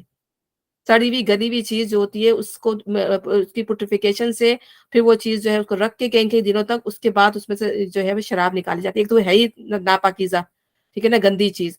اوپر سے ظاہر بھی انسان کے جو ہے حواس کو پر وہ جو چھا جاتی ہے. ظاہر جب انسان کے حواسوں کو بند، خمر کہتے ہیں، خمر اس کو عربی میں کہتے ہیں. اور خمر ہر اس چیز کو کہتے ہیں جو آپ کی عقل کو ڈھانک دے، جب سوچنے کی سمجھنے کی صلاحیت ہی بندے کی ختم ہو جائے. تو کتنے زیادہ اس کی جو ہے وہ نقصانات اگر دیکھیں. اللہ تعالیٰ کہ کچھ فائدہ ہے اس میں، لیکن اس کے گناہ بہت زیادہ ہیں، اس کے نقصانات بہت زیادہ ہیں، اور ہم خود پڑھتے رہتے ہیں کہ بلکہ یہاں پہ بھی جو ہے 7ویں گریڈ سے جو ہے انہوں نے بلکہ ڈرگس بھی اسی کے اندر آتی ہیں، شراب کے اندر، کیونکہ وہ بھی وہی چیز پیدا کرتی ہیں، وہی افیکٹ پیدا کرتی ہیں جو شراب پیدا کرتی ہے، بندے کی عقل کو مار دیتی ہے۔ تو اس میں بندے کے اندر وہ صلاحیت وہ رہتی نہیں کہ وہ محرم نامحرم میں کوئی فرق کر سکے، کہ سب سے بڑی برائی تو یہی ہے کہ وہ محرم نامحرم میں جو ہے وہ فرق مٹ جاتا ہے، خودکشیاں ہو جاتی ہیں، اس کے اندر کتنی ذہنی بیماریاں ہو جاتی ہیں، لوگ جو ہے وہ حادثات کر بیٹھتے ہیں، کار ایکسیڈنٹ، ٹرک ایکسیڈنٹ، اور کتنے زیادہ واقعات ہم یہ سننے میں آتے ہیں۔ پھر جو بچوں کی اگر جو عورتیں پیری ہوتی ہیں تو بچوں کی پیدائش پر کتنا اثر پڑتا ہے، جو فیملی وائلنس ہم سنتے ہیں، گھریلو وائلنس جو ہوتا ہے وہ بھی اگر انوالو ہے الکوہولزم میں یا ڈرگ کے اندر، تو کتنے زیادہ فیملی وائلنس ہمیں سننے میں آتے ہیں۔ تو اگر ہم دیکھیں تو اس کے نقصانات ہی نقصانات ہیں، اور اب تو یہ بچوں میں یہ چیزیں ڈرگس کتنی زیادہ یونیورسٹی میں کالجز کے اندر ہو رہی ہیں کہ بچوں کو سنبھالنا بھی مشکل ہو جاتا ہے، اور کتنے زیادہ ان کو جو ہے وہ بڑے بڑے اسپتال بنانے پڑے ہیں اسی لیے کہ تم بچوں کو زہر بھی دے رہے ہو اور اس کے لیے تم اسپتال بھی قائم کر رہے ہو کہ بھئی یہ زہر کھا لو اور پھر اس کے بعد جو ہے تم اس کا علاج کرو، اور اس کا علاج کتنا مشکل ہے، یعنی ایک دفعہ بندہ ایک غلط چیز میں پڑ جائے تو اس کو ودرال ایفیکٹ اس کے اتنے زیادہ ہوتے ہیں کہ بندہ آلموسٹ مرنے کے قریب ہو جاتا ہے، اللہ معاف فرمائے۔ تو یہ ہے شراب، اور جوا بھی وہی چیز ہے کہ جوئے کی ایک دفعہ لت پڑ جائے تو وہ انسان جو ہے اسے باہر ہی نہیں آتا، اس میں تو مال، اس میں جوا کیا چیز ہے کہ اس میں جو ہے ایک تمام لوگوں کا مال نکل کے، لاٹری بھی وہی چیز ہے کہ تمام لوگوں کا مال جمع کیا اور ایک بندے کے ہاتھ میں آ گیا، تو پھر لوگوں کو جیتنے کی لوگوں کی لت اتنی لگ پڑ جاتی ہے کہ پھر لوگ جو ہے پھر وہ چوری چکاری اور پھر کرنے لگتے ہیں، اسی کے اندر لوگ شراب بھی اپنے پھر لوگ ڈپریشن میں آ جاتے ہیں، تو پھر شراب بھی پھر وہی مطلب غلطیاں، ایک غلطی سے کئی غلطیاں شروع ہو جاتی ہیں۔ 2-3 جیسے میں درس سنی تھی تو 2-3 لوگوں نے اپنے اپنے گھروں کے واقعات بتائے کہ خواتین جو تھیں وہ گھروں میں رہتی تھیں، اب ظاہر ہے بڑے بڑے خاندانوں کی تھیں، ان کو سمجھ میں آتا گھر میں کیا کریں، شوہر چلے گئے، بچے چلے گئے، تو ان کو فون آتے تھے کہ کیسینو میں چلے جاؤ، تو ایک خاتون، 2 خاتونوں نے اپنا بتایا کہ وہ کیسینو جانے لگی، ان کو ایک دن گئی اتنا مزہ آیا کہ وہ پھر بار بار جانے لگی، کبھی جیتی کبھی ہاری، اور پھر بعض دفعہ ہارتے یہ حال ہو گیا کہ اپنے شوہر کے پیسے چھپانے لگی، اور پھر وہ مطلب ایک بری عادت، پھر گھر میں پتہ چلا، پھر ان کے شوہروں نے جا کے جو ہے پھر وہ سارے ان کو انہوں نے بتایا ہوگا اپنے شوہروں کو، تو پھر معاملات اس طرح سے کچھ صحیح ہوئے۔ تو وہ اس طرح کے بھی سچے واقعات ہیں کہ یہ چیزیں انسان کو کہاں سے کہاں لے جاتی ہیں، ایک دفعہ صرف ایک دفعہ انسان وہاں قدم رکھ لے تو اللہ تعالیٰ نے بتایا کہ ان میں گناہ زیادہ ہیں، ان میں خرابیاں بہت زیادہ ہیں۔ لیکن عرب کے لوگ کیا کہتے تھے، عرب کے لوگ جو ہے اسی کے ذریعے سطح خیرات کیا کرتے تھے، تو یہ کہتے تھے کہ اس سے تو فائدہ ہے، یعنی ہم تو اس حالت میں ہو کے جو ہے وہ جانوروں کا، وہ ویسے تو اتنا خرچ نہیں کرتے تھے، لیکن جب یہ جراب اور گیمبلنگ کرتے تھے، وہ جانوروں کے گوشت پہ گیمبلنگ کرتے تھے کہ اونٹ پہ اونٹ کٹے جا رہے ہیں، اور پھر وہ کیا کرتے تھے کہ جب وہ گیمبلنگ کرتے تھے تو وہ پھر یہ جو گوشت ہوتا تھا پھر وہ غریبوں میں پھینکتے جاتے تھے، وہ غریب آ کے اٹھا کے لیے چلے جا رہے ہوتے تھے، پھینک رہے جا رہے ہوتے تھے، تو کہتے ہیں اس میں تو فائدہ ہے، اس سے تو غریبوں کی مدد ہو رہی ہے۔ تو یہ کیسی مدد ہے؟ مطلب یہ تو اللہ تعالیٰ کہہ رہا ہے کہ تم نے جو ہے اس غلط طریقے سے مال کو کمانا، ہمارے یہاں بھی یہ چیز آج کل ہوتی ہے کہ ہم نے کنسرٹ کر لیتے ہیں، موسیقی کے بڑے بڑے وہ کھول لیتے ہیں، قوالیاں کھول لیتے ہیں، جی یہ پیسے جمع ہوں گے تو ہم غریبوں میں کر دیں گے، تو آپ نے ایک اچھے کام کو ایک غلط کام سے بدل لیا۔ تو یہ چیزیں جو ہیں یہ اس میں جو ہے گناہ کے کام ہو رہے ہیں، اور اس سے کہہ رہے ہیں کہ ہم اچھے کام حاصل کر رہے ہیں، یہ حرام کا پیسہ کمایا اور آپ نے بڑی بڑی مسجدیں تعمیر کر دی کہ دیکھو ہم نے تو ان پیسوں کو مسجد کے اندر بھی تعمیر کیا ہے، تو وہ یہ چیز قابل قبول ہے ہی نہیں۔ تو اللہ تعالیٰ یہاں پہ یہی فرما رہا ہے کہ یہ چیزیں نقصان کا باعث ہیں، اور ابھی تو اس کی حرمت کا ذکر نہیں آیا، ابھی اللہ تعالیٰ نے صرف ان کے نقصانات بتائے، حرمت کا ذکر آگے آئے گا کہ اب یہاں پہ حرام نہیں کی گئی، اور اللہ تعالیٰ کو پتا تھا کہ ابھی لوگ اس کے اتنے عادی ہیں کہ ان کے لیے چھوڑنا اس کو مشکل ہوگا، تو ابھی اللہ تعالیٰ نے صرف اس کو نقصانات کے بارے میں بتایا، ابھی 3 جگہ اس کا حکم تھا، 3rd ٹائم پہ جا کے یہ پھر حرام کی جائے گی، منع کی جائے گی۔ پوچھتے ہیں آپ رائے خدا میں کیا خرچ کریں، کہو جو کچھ تمہاری ضرورت سے زیادہ ہو، اس طرح اللہ تمہارے لیے صاف صاف احکام واضح کرتا ہے تاکہ شاید کہ تم دنیا اور آخرت دونوں کی فکر کرو۔ اللہ تعالیٰ یہاں پر آپ کو ضروریات روکنے کا حکم نہیں دے رہا کہ تم اپنی ضروریات کو روک کر تم دوسروں پہ خرچ کرو، بلکہ اللہ تعالیٰ کہہ رہا ہے کہ تم جو ہو تمہاری ضروریات پوری ہو جائیں، اس کے بعد تمہارے پاس جو بھی ایکسٹرا ہے تم اس کو کرو، کیونکہ ظاہر ہے کہ لوگ پریشان تھے کہ ہمارے پاس اتنا ہوتا ہی نہیں ہے کہ پھر ہم جو ہیں اپنے رشتہ داروں پہ خرچ کریں، یا ظاہر ہے غریب تھے اس زمانے میں تو ان کا اپنے گزارا کرنا مشکل ہوتا تھا، تو پھر وہ سوال پوچھے تھے کہ ہم کیا خرچ کریں، تو پھر اللہ تعالیٰ نے کہا کہ تم وہ خرچ کرو جو تمہارے پاس ضرورت سے زیادہ ہو، اگر بچ جائے تو خرچ کر دو ورنہ تمہاری پوچھ نہیں ہے اس کے اوپر، ٹھیک ہے نا؟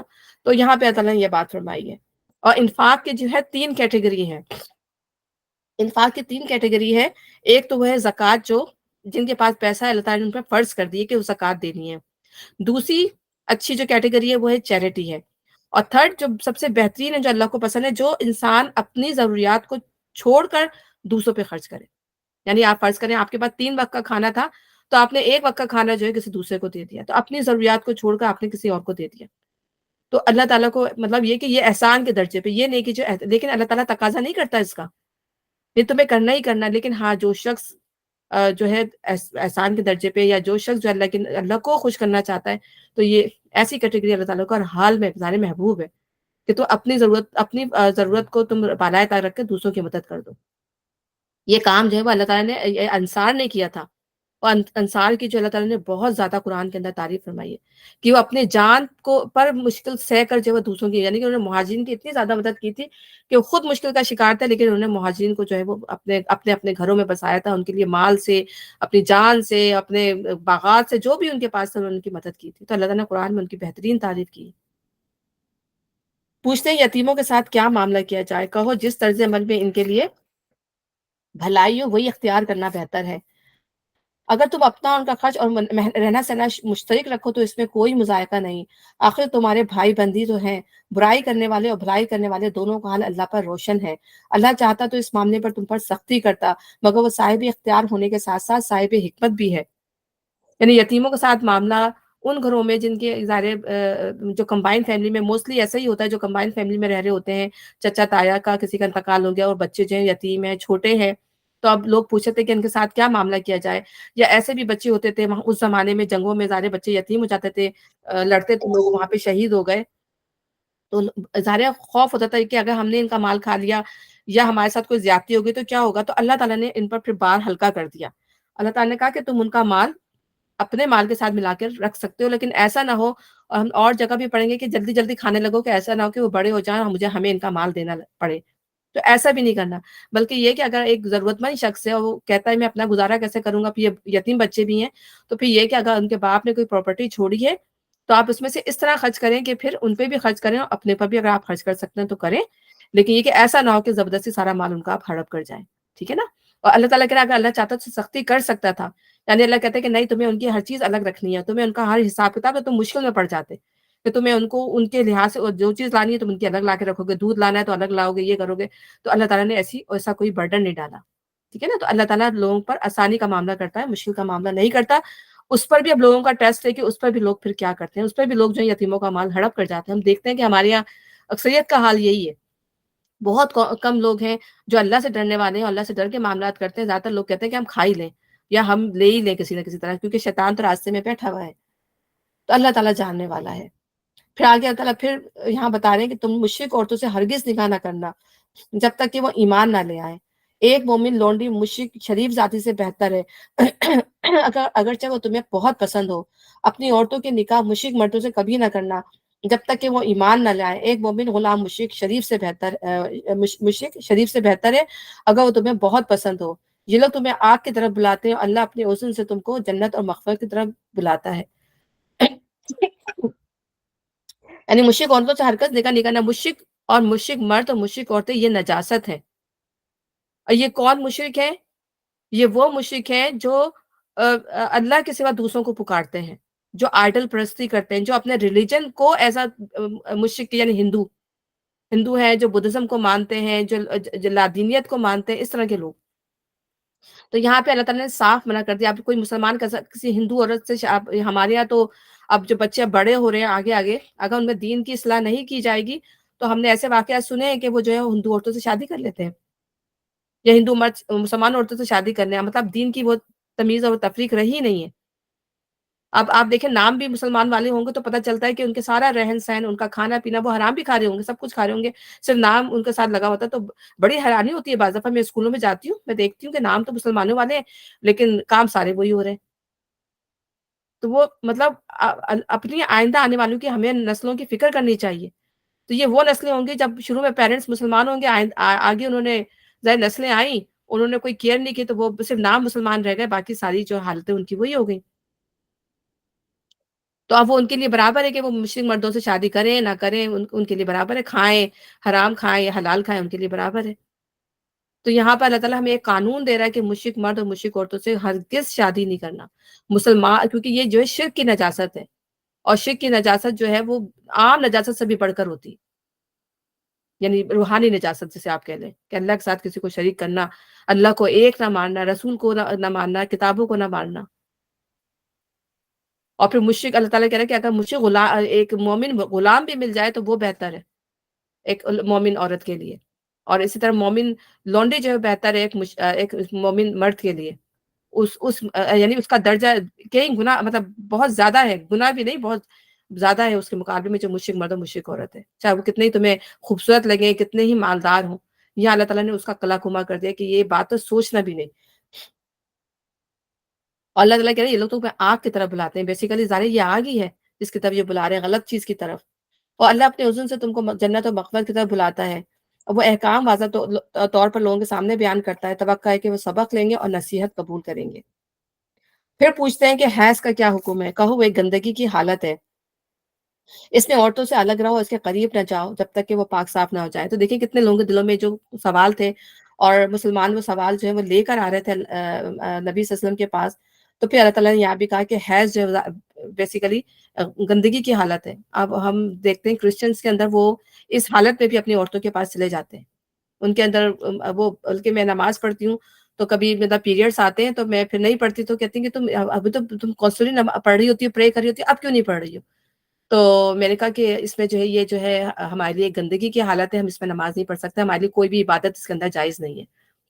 ٹھیک ہے نا، ہم روزہ بھی نہیں رکھ سکتے اس کے اندر، ہم نماز بھی نہیں پڑھ سکتے، ہم اپنے ہسبینڈس کے پاس بھی نہیں جا سکتے. میں نے سمجھایا اس کو کہ ہمارے یہاں تو ہر چیز کی اجازت ہے، ہم تو کر سکتے ہیں، ہم تو عبادت بھی کرتے ہیں، ہم یہ بھی کر سکتے ہیں. تو میں نے کہا نہیں، ہمارے گاڈ نے، میں نے کہا تمہارا بھی ہے، تمہارے اندر بھی تھیں یہ چیزیں، لیکن اب تم نہ مانو وہ الگ بات ہے. عیسائیت کے اندر، یہودیت کے اندر بھی تمام چیزوں سے منع کیا گیا تھا، لیکن وہ اب نہیں مانتے، انہوں نے بدعت اور چیزیں نکال دی، چیزیں چینج کر دی، اپنی شریعت کو چینج کر دیا. تو واقعی یہ گندگی کی حالت ہے اس میں عورتوں سے، اور عورتوں سے صرف اس حالت میں، صرف اسی مطلب ہم عورتوں سے ملاقات نہیں کریں گے، نہ مرد نہ عورتیں مرد سے ملاقات کریں گی، لیکن باقی تمام کام چلتے رہیں گے. آپ ملیں جلیں ان سے، بات کریں، سارے معاملات اللہ تعالیٰ نے کیے، لیکن صرف ایک راستہ جس کو اللہ نے منع کیا، بس وہ اللہ تعالیٰ نے منع کیا، یہ گندگی کی حالت ہے، اس وقت نہیں جانا جب تک کہ وہ پاک صاف نہ ہو جائیں. ولا تقربوهن حتى يطهرن فاذا تطهرن فاتوهن. تو جب ان سے جو ہے آپ ان سے سیکچولی ان کے پاس جب ہی جائیں گے جب وہ پاک نہا دھو کر پاک صاف ہو جائیں گے. دو کنڈیشن ہے، ایک تو عورت پاک ہو گئی لیکن وہ ابھی نہائی نہیں، اس نے غسل نہیں کیا، اس وقت بھی اللہ تعالیٰ کو پسند نہیں ہے کہ وہ جو ہے مرد اس کے قریب جائے، اس سے ملاقات کرے یا سیکچولی اس کے پاس جا کے اپنا کام کرے. لیکن یہ کہ ہاں وہ نہا دھو کے غسل کر کے پاک ہو جائے، تو دو دفعہ کہا یا ہرنا تتا ہرنا. تو جب یہ دو چیزیں دو دفعہ آئی ہیں، اس کا مطلب ہے کہ اللہ تعالیٰ کو یہ زیادہ پسندیدہ ہے کہ عورت نہا دھو کر غسل لے کر پاک صاف ہو جائے، اب دونوں میاں بیوی جو ہے وہ آپس میں مل سکتے ہیں. یہ ہے. تو اللہ تعالیٰ، ہم یہ دیکھیں کہ اللہ تعالیٰ پاکیزگی کو کتنا زیادہ پسند کرتا ہے، گندگی کو اللہ تعالیٰ بالکل پسند نہیں کرتا. اور وہاں سے آنا ہے جہاں سے اللہ تعالیٰ نے حکم دیا ہے. تو آنے کا صحیح حکم جو ہے وہ اللہ، وہی فطرت کا راستہ ہے جو اللہ تعالیٰ نے انسان کے اندر شروع سے پیدا کر دیا ہے، آدم و حوا کے زمانے سے. تو اللہ نے جو فطرت کا راستہ رکھا اسی کے ذریعے، عمل قوم لوط کے ذریعے نہیں جانا، پیچھے سے نہیں جانا، غلط طریقوں سے نہیں اختیار کرنا، راستہ وہی ہے جو اللہ تعالیٰ نے فطرت کا راستہ رکھ دیا ہے. اور پھر اس میں اللہ تعالیٰ نے کہا ہے کہ جانے کے بعد اپنی کھیتی کی پرواہ کرنا ہے، اپنے مستقبل کی پرواہ کرنا ہے. ٹھیک ہے نا. تو اس میں یہ ہے کہ ایسا نہیں ہے کہ عورتوں کو صرف اسی مقصد کے لیے یوز کرو، پھر تمہارا کوئی مقصد نہ ہو، صرف لطف حاصل کرنا ہو، صرف تمہاری زندگی کا یہی مقصد ہو، پھر یہی مقصد نہیں ہونا چاہیے کہ تم نے اپنی زندگی صرف اس لیے کر دی کہ عورتوں سے شادی تم اس لیے کرتے ہو کہ ہمیں صرف ایک لطف لینا ہے. اللہ تعالیٰ کہ اپنے مستقبل کی فکر بھی کرو. تو دنیا کے دوسرے کاموں میں بھی تمہیں انوالو ہونا ہے. نمازوں کا ٹائم آئے تو نمازیں بھی پڑھنی ہے، زکوٰۃ، جیسے روزوں میں کہا کہ اپنی عورتوں کے پاس نہ جاؤ، روزوں کے اندر ان سے فرینڈ رہو، روزہ جو پورا دن ہے روزے کا. تو وہ جو حلال چیزیں اس وقت بھی اللہ تعالیٰ نے حرام کر دی، تو جو اللہ تعالیٰ نے منع کی ہے اس وقت تمہیں اپنے عورتوں سے علیحدہ رہنا ہے. ٹھیک ہے نا. جو جائز چیزیں بھی اللہ تعالیٰ نے اس وقت حرام کر دی ہیں، لیکن یہ کہ ہاں جب جو اللہ نے راستہ دیا ہے اس کے مطابق تمہیں جو اپنی بیویوں سے ملنا ہے. اور اللہ کی ناراضگی سے بچو، ٹھیک ہے؟ اور خوب جان لو کہ تمہیں ایک دن اس سے ملنا ہے، اور اے نبی جو تمہاری ہدایت کو مان لیں انہیں فلاح و سعادت کا مزہ سنا دو۔ پھر یہاں پہ یہ بھی بتا دیا جانا ہے کہ تمہاری جو وہ کھیتیاں ہیں، کھیتیوں میں ایک جیسے ایک وہ ہوتا ہے نا، کسان جو ہے کس طرح جاتا ہے، وہ جائے گا بڑے پیار سے جو ہے وہ اس کے اندر ہل چلائے گا، اس میں بیج بوئے گا، پورے سال اس کی جو ہے وہ حفاظت کرے گا، ٹھیک ہے نا، دن رات اس کے اوپر کوشش کرے گا۔ تو اسی طرح جو ہے مرد اور عورت کا تعلق بھی ہے کہ عورتیں جو ہے وہ کھیتیاں ہیں، اور اس میں جو ہے اور مرد کو عورت کی ہر چیز کا خیال کرنا پڑے گا، اس کے جذبات کا بھی، اس کی خواہشات کا بھی، ٹھیک ہے نا، اس کی جسمانی صحت کا بھی، ٹھیک ہے۔ عورت کو صرف ایک مقصد کے لیے یوز نہیں کرے گا وہ، پھر دیکھے گا کہ اس کو کب کب ضرورت ہے کب نہیں ہے، اسی لحاظ سے جو وہ عورت اور مرد کو دونوں کو باہمی رضامندی سے ایک دوسرے سے ملنا چاہیے۔ مرد عورت کے اوپر بھی یہ جائز نہیں کہ وہ ہر وقت مرد کو منع کرتے، اور مرد کے اوپر بھی یہ جائز نہیں ہے کہ ہر وقت وہ عورت کو اس چیز کے لیے زور زبردستی کرے، ٹھیک ہے نا۔ پھر دوسری چیز اللہ تعالیٰ نے کہا ہے کہ اس میں اپنے مستقبل کی فکر کرو، یعنی اپنی اولاد کی فکر کرو۔ تو بعض دفعہ کیا ہوتا ہے کہ صرف انسان جو ہے لذت کے لیے شادی کر لیتا ہے، انہیں اولاد کی پرواہ نہیں ہوتی ہے، نہ ہو سکتا سم ٹائم عورتیں چاہتی ہیں نہیں نہیں میں تو اس جھنجھٹ سے بچ ہی رہوں تو اچھا ہے، بعض دفعہ مرد چاہتے ہیں نہیں ہم اولاد بیچ میں آ جائے گی تو پھر ہم مزے نہیں کر سکیں گے۔ تو مقصد یہ نہیں ہونا چاہیے، مقصد یہی ہے کہ پھر اولاد بھی پیدا کرنی ہے آپ نے۔ ہاں اولاد پیدا کرنے کا ایک طریقہ کار ہے، پھر مرد وہی والی بات آ جائے گی، اپنی کھیتیوں کی فکر کرو کہ ہمارے یہاں جو ایک مذہبی طبقہ ہے ان کا مائنڈ کیا بن گیا ہے کہ بھائی نہیں وہ اولاد پیدا کرتے رہو اور اللہ تعالیٰ رزق دینے والا ہے، اولاد پیدا کرتے رہو چاہے عورت کی حالت کچھ بھی ہو رہی ہو۔ اللہ تعالیٰ اتنا سخت نہیں ہے، اللہ تعالیٰ اتنا جو ہے وہ اللہ تعالیٰ بہت مہربان ہے، لوگوں پہ سختی نہیں کرتا۔ اپنے آپ عورت کی حالت دیکھ کے، اپنے ضروریات دیکھ کے، اپنے حالات دیکھ کے انسان جو ہے فیصلہ کرے گا کہ مجھے جو ہے کس لحاظ سے چیزوں کو منصوبہ بندی کرنا، کہ چیزوں کی چاہے وہ عام زندگی کے معاملات میں منصوبہ بندی ہو، چاہے وہ اولاد کے معاملے میں منصوبہ بندی کرنی ہو، کہ بھئی میں اولاد پیدا کیے چلا جا رہا ہوں، تو کیا میرے پاس اسباب وسائل ہیں، کیا میں ان کو اچھی خوراک دے سکتا ہوں، کیا میں ان کو اچھی تعلیم دے سکتا ہوں، کیا میرے اتنے ذرائع ہیں؟ یا پھر یہ ہوگا کہ بڑے آپ دیکھیں کتنے جو پیدا ہوتے چلے جاتے ہیں بچے، کوئی جو میکینک لگ گیا، کوئی کچھ لگ گیا، کوئی نہ پڑھے لکھے ہیں بچے، اور پھر یہ معاشرے میں بھیک مانگ رہے ہیں بچے، کیا حالات ہوتے ہیں، بچوں کو پیدا کیے چلے جا رہے ہوتے ہیں۔ تو اللہ تعالیٰ نے ایک طرز عمل بتایا ہے، ایک منصوبے کے تحت آپ نے کرنے ہیں بچے، لیکن اس میں آپ نے ہر چیز کو مد نظر رکھنا ہوگا، عورت کی صحت کو بھی مد نظر رکھنا ہوگا، اپنے حالات کو بھی مد نظر رکھنا ہوگا، اور اسی لحاظ سے جو ہے کرنا ہے۔ اولاد کو پیدا کرنے سے منع نہیں کیا گیا، کتنی بھی کریں، لیکن اپنے حالات اور اپنے اس کو دیکھ کے آپ نے کرنا ہے یہ چیز۔ تو مستقبل کی فکر کرو، پھر دوسری یہ کہ ان کی تعلیم و تربیت کی بھی فکر کرو، کیونکہ جو اولاد جو ہے وہ دنیا آخرت دونوں میں ماں باپ کے لیے جو وہ ہوگی۔ اگر اولاد صحیح نہیں نکلی تو باعث حسرت ہوگی، اور اگر اچھی نکل گئی تو باعث خوشی ہوگی، جنت میں پہنچا دے گی۔ کہ بعض دفعہ جو ہے جنت میں اولاد جو ہے ہو سکتا ہے آگے درجے لے جائے، اور ماں باپ کے درجے نیچے ہوں، تو ان کی وجہ سے جو ہے ماں باپ کو جو ہے اولاد کی وجہ سے کہ ان کے درجے آگے ہیں، ماں باپ کو اس درجے پر پہنچا دیا جائے۔ تو اولاد جو ہے وہ اس طریقے سے اگر ہم پرواہ کریں گے آج اپنی اولاد کی، تو کل ہمارے لیے وہ کام آئیں گی۔ تو اللہ تعالیٰ مستقبل میں جو ہے وہ اولاد بھی شامل ہے، ہر چیز شامل ہے، لیکن سب سے زیادہ جو ہے انسان جس کی اللہ تعالیٰ کی فکر کرو، اپنی اولاد کی فکر کرو، ان کو اچھی تعلیم و تربیت دو، ٹھیک ہے نا، دین کے لحاظ سے بھی اور دنیا کے لحاظ سے بھی، اور ہر معاملے میں اللہ کی ناراضگی سے بچو۔ اچھا اب یہاں پہ اللہ تعالیٰ یہاں پہ تمہید باندھ رہے ہیں آگے، اب سارے واقعات طلاق سے ریلیٹڈ اور ہر چیز سے ریلیٹڈ آئیں گے، بڑے امپورٹنٹ واقعات ہیں اور ہم سب کو یہ پڑھنے چاہیے۔ تو اللہ تعالیٰ یہاں پہ تمہید باندھ رہے ہیں قسموں سے، ٹھیک ہے نا۔ تو اللہ کے نام کو ایسی قسمیں کھانے کے لیے استعمال نہ کرو جن سے مقصود نیکی اور تقوی، بندگان خدا کی بھلائی کے کاموں سے باز رہنا ہو، یعنی اللہ کے ناموں کو غلط کاموں کے لیے، اللہ کا نام بدنام کرنے کے لیے، برائی کے کاموں میں اللہ کا نام یوز نہیں کرو۔ اللہ کی قسم یہ نہیں کروں گا، اللہ کی قسم یہ نہیں کروں گا۔ بعض لوگوں کو بہت عادت ہوتی ہے کہ وہ قسم کھا کھا کے بعد میں تو کہا جاتا ہے نا کہ جتنا قسم کھانے والا ہوتا ہے اتنا ہی جھوٹا انسان ہوتا ہے۔ بھئی اللہ آپ قسم نہیں بھی کھائیں گے تو اگر آپ سچے ہیں تو لوگ آپ کی بات مانیں گے، اور بعد میں منافق کی بھی یہ نشانی ہے کہ بعد میں وہ اللہ کی قسم کھاتا ہے، جب لوگ یقین نہ کریں تو لوگوں کو یقین دلانے کے لیے، اور بعض لوگوں کا تکیہ کلام ہوتا ہے واللہ تاللہ اور اس طرح کی بات کرتے ہیں۔ تو یہاں پہ اللہ تعالیٰ بات کر رہے ہیں کہ تین چیزوں میں تبرو و تتقو و تصلحو، ٹھیک ہے نا۔ تو ان تین چیزوں میں یعنی کہ بھلائی کے کاموں میں بچنے کے لیے اور لوگوں کی اصلاح کرنے کے لیے، ان سے باز رہنے کے لیے اللہ کی قسم نہیں کھاؤ گے۔ فرض کریں اگر میں نے کسی خاندان میں جا کے کوئی بات پہنچانے کی کوشش کیا، وہ لڑائی جھگڑا شروع ہو گیا، آپ بدنام ہو گئے، اب آپ نے توبہ کر لی، اللہ میری توبہ، میں نے تو اللہ کی قسم اب میں آج کے بعد سے کوئی اچھی بات بتاؤں گی ہی نہیں، میں تو کرنا ہی نہیں ہے، تو یہ غلط چیز ہے، اس طرح کی قسم کبھی بھی نہیں کھانی چاہیے۔ اور ہم نے کہا نا کہ آزمائشیں آئیں گی اچھی بات بتانے میں، اچھے کام کرنے میں آئیں گی. یا کسی نے آپ کو کوئی برا کہہ دیا تو اللہ کی قسم میں اس سے بات نہیں کروں گی. کوئی آپ کے دل میں کوئی بات آ گئی یا کسی نے آپ کے خلاف کوئی بات کہہ دی تو آپ نے اس کی تصدیق کی نہ وہ کی، آپ نے فوراً کہہ دیا اللہ کی قسم میں اس سے بات ہی نہیں کروں گی، میں اس کا چہرہ بھی نہیں دیکھوں گی. تو حالانکہ دو مسلمان بہن بھائی جو ہیں وہ 3 دن سے زیادہ جو ہے ہی نہیں اجازت کہ وہ 3 دن سے زیادہ اپنے آپ کو بند کر سکیں یا بات نہ کریں، گفتگو شروع کر دینی چاہیے. تو اس طرح کے کاموں میں اچھے کاموں کو روکنے کے لیے اللہ کا نام یوز نہیں کرنا چاہیے. تو یہاں پہ اللہ تعالیٰ فرما رہا ہے ہاں اچھے کاموں کے لیے آپ قسم کھا سکتے ہیں، لیکن اللہ کو بدنام کرنے کے لیے اللہ تعالیٰ کا نام کو اس چیزوں کے لیے یوز نہیں کریں گے. اور اللہ تعالیٰ کہہ رہا ہے کہ وَلَا تَعَاوَنُوا عَلَى الْبِرِّ وَلَا تَعَاوَنُوا عَلَى الْعُدْوَانِ، کہ اچھے کاموں میں تعاون کرو، برے کاموں میں تعاون نہیں کرو. تو اچھے کاموں پر ہمیں تعاون کرنا ہے، چاہے مشکلات آ بھی رہی ہوں کچھ بھی ہو، ہمیں تعاون کرنا ہے اچھے کاموں میں. ٹھیک ہے، اور یہ نہیں کہ ہمیں قسمیں کھا کے اس سے دور ہو جائیں. اور پھر اللہ تعالیٰ کہہ رہا ہے کہ ہاں بعض قسمیں ایسی ہوتی ہیں بندہ جو ہے وہ بلا ارادہ لے لیتا ہے قسم سے یوں یوں، لیکن اس کا دل اس پر راضی نہیں ہوتا. ہاں جو قسمیں انسان دل سے کھاتا ہے اس کی پوچھ ہوگی.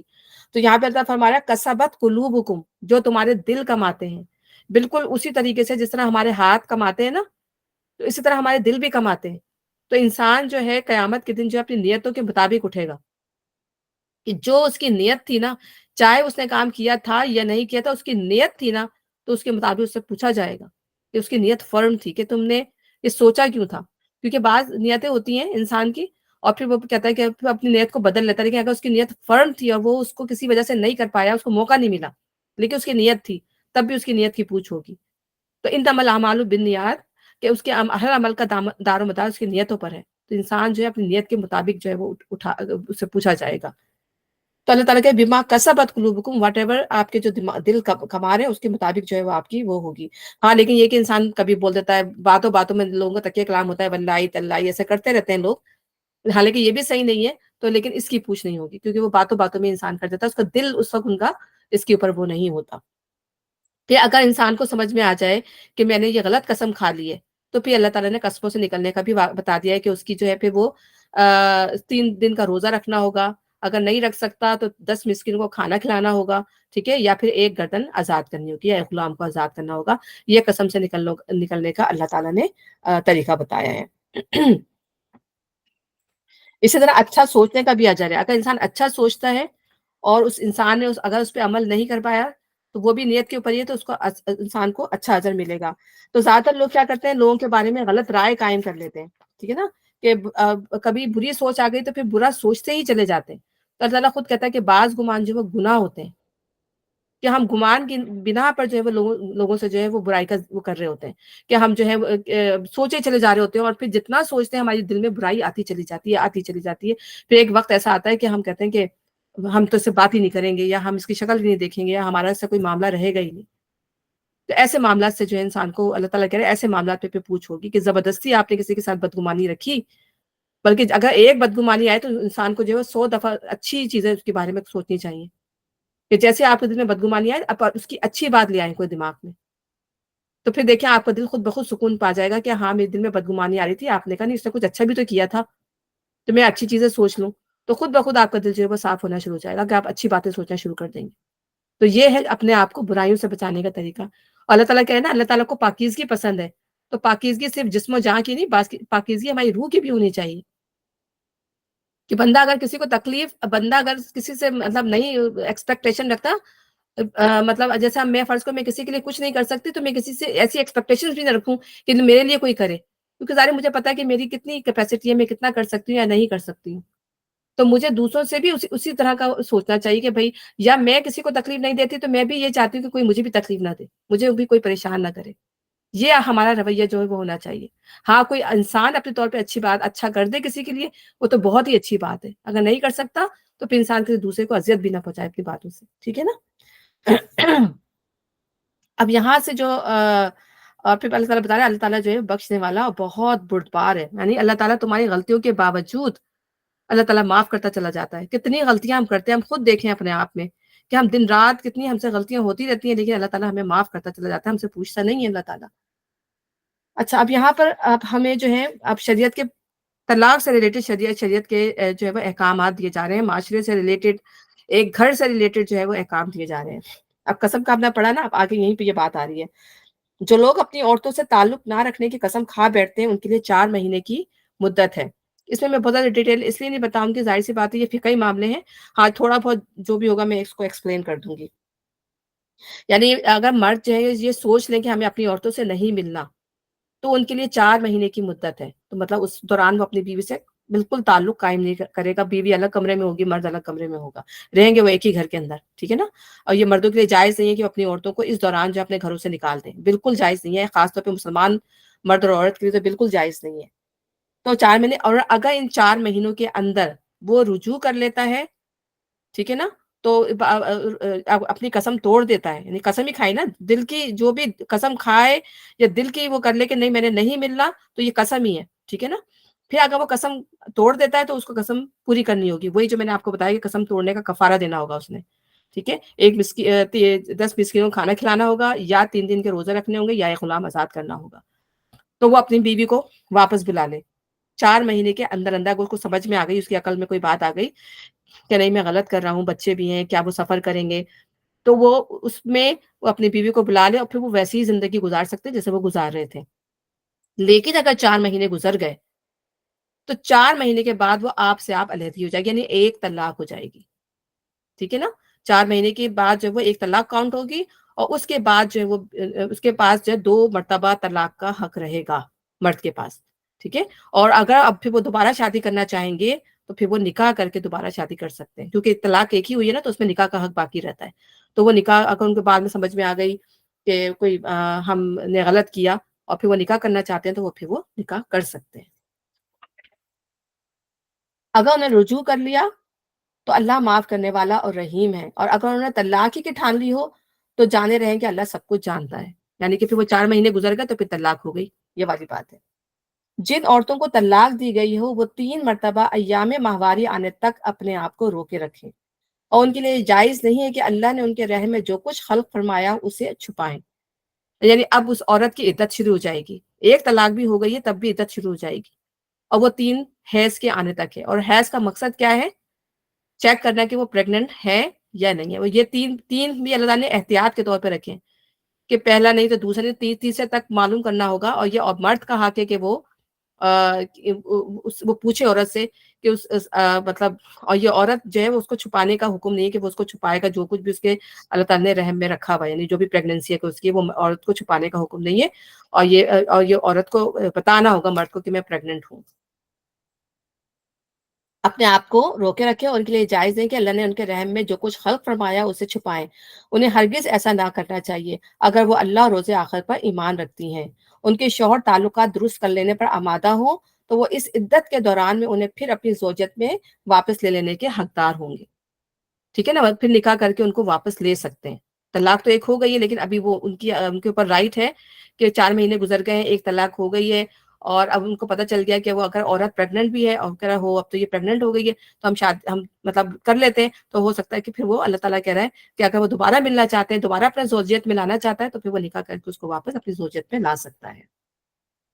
عورتوں کے لیے بھی معروف طریقے پر ویسے ہی حقوق ہے جیسے مردوں کے حقوق ان پر ہیں، البتہ مردوں کو ان پر ایک درجہ حاصل ہے۔ پھر اللہ تعالیٰ یہاں فرما رہا ہے، پھر یہاں پہ بیچ میں بات ہو کے اللہ تعالیٰ فرما رہا ہے کہ عورت اور مرد، یہ نہیں ہے کہ مرد اور عورت جو ہے وہ برابر نہیں ہے، اللہ تعالیٰ کے حقوق ان کے برابر ہیں۔ جو مردوں کے حقوق عورتوں پہ، وہ عورتوں کے حقوق مردوں پہ بھی ہیں۔ ہاں، مردوں کو اللہ تعالیٰ نے اس لیے ایک حصہ دیا، زیادہ دیا ہے، قوام بنایا ہے عورتوں پہ، اس لیے کہ وہ اپنے مال خرچ کرتے ہیں۔ ہم نے زیادہ تر مردوں کو ہی دیکھا ہے کہ وہ اپنے مال خرچ کرتے ہیں، وہ باہر کی ذمہ داری وہ سنبھالتے ہیں۔ دوسری بات یہ کہ وہ جسمانی طور پر بھی وہ طاقتور ہوتے ہیں۔ تیسری بات یہ کہ وہ ذہنی طور پر بھی وہ طاقتور ہوتے ہیں، اعصابی طور پر بھی وہ طاقتور ہوتے ہیں۔ عورت جو ہے جسمانی طور پہ بھی کمزور ہوتی ہے، عورت جو ہے وہ اعصابی طور پہ بھی بہت کمزور ہوتی ہے، جذباتی طور پہ بھی بہت بہت کمزور ہوتی ہے۔ تو اسی لحاظ سے اللہ تعالیٰ نے مرد کو جو ہے وہ ایک، ابھی ہمارے یہاں جو یہ تصور قائم ہے کہ نہیں مرد اور عورت برابر ہیں، برابر ہیں، لیکن اللہ تعالیٰ نے جو ایک رکھ دیا ہے اس سے آپ انکار نہیں کر سکتے۔